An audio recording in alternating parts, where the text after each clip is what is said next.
కర్నూలు జిల్లా కోడుమూరు వద్ద travels bus బోల్తాపడి ఇద్దరు చిన్నారులు మరణించారు. హైదరాబాద్ నుంచి ఆదోని వెళుతున్న ట్రావెల్స్ బస్సు కోడుమూరు సమీపంలో మరో వాహనాన్ని దాటి ముందుకెళ్లే సమయంలో అదుపు తప్పి బోల్తాపడింది. ప్రమాదంలో ఇద్దరు చిన్నారులు మరణించారు. మరో 40 మందికి గాయాలయ్యాయి. మరొకరి పరిస్థితి విషమంగా ఉంది.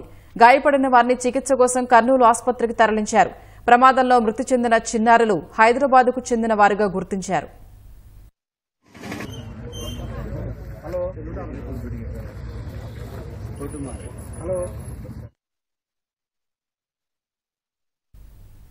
ఈ ప్రమాదంపై మరింత సమాచారం మా ప్రతినిధి శ్యామ్ అందిస్తారు. శ్యామ్, గాయపడిన ప్రయాణికుల పరిస్థితి ఎలా ఉంది? స్వప్న, గాయపడిన ప్రయాణికులందరినీ కూడా కోడుమూరు వద్ద నుంచి కర్నూలుకు తరలించారు. దాదాపు 35 కిలోమీటర్లు, కర్నూలుకు 35 కిలోమీటర్ల దూరంలో ఈ ప్రమాదం చోటు చేసుకుంది. వేకువజామున 6 గంటలకే ఈ ప్రమాదం జరిగింది.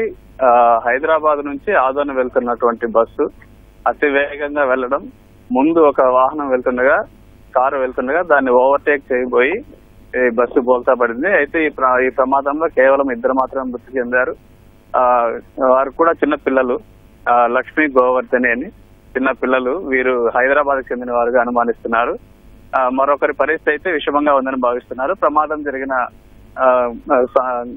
బస్సులో దాదాపు 40 మంది ప్రయాణికులు ఉన్నారు.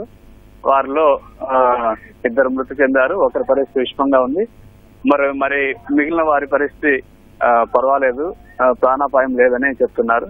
మొత్తానికైతే ఈ అతివేగం, నిద్రమత్తు వల్ల ఈ విధంగా ప్రమాదం జరిగిందని చెప్తున్నారు.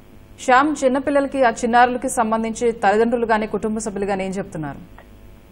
అయితే ఇప్పటి వరకు పోలీసులు చెప్తుంది ఏమంటే, వీరందరూ కూడా ఆదోని వెళ్తున్నారు, హైదరాబాద్ కు చెందిన వారుగా చెప్తున్నారు.